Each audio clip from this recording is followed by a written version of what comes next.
As Dubai is all set to host the COP28 summit, world leaders are grappling with the urgent need to address climate change.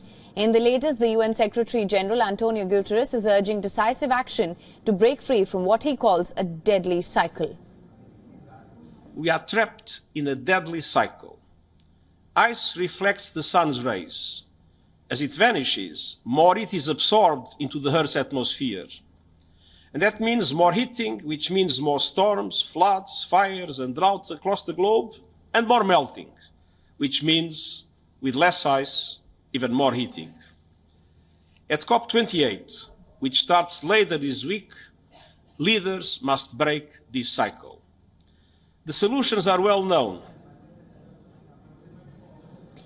Now, as the summit begins, the United States finds itself at the crossroads despite calls for global cooperation to combat climate change.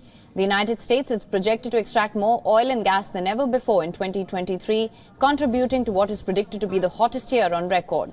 This surge in fossil fuel production comes as a stark contrast to the goals set by the COP28 summit, a summit where the European Union and a group of highly ambitious nations are pushing for a collective phase-out of fossil fuels.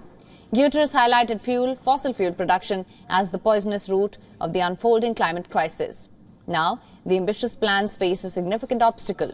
The US government projects a production of a record-breaking 12.9 million barrels of crude oil to be extracted in 2023. This is more than double the production from a decade ago. The forecast also indicates a doubling of US exports of LNG in the next 4 years. Now, the question is, can the United States, currently the world's leading oil and gas power, align its domestic energy power policy with global climate goals?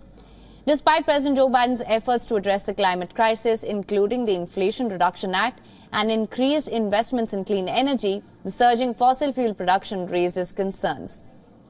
Critics argue that the production projections until 2050 may jeopardize international climate targets. And there's growing dissent within the United States. Climate activists and members of the White House Environmental Justice Advisory Council expressed disappointment. As per some, they've claimed that President Biden's actions are not aligned with his promises to be the climate president.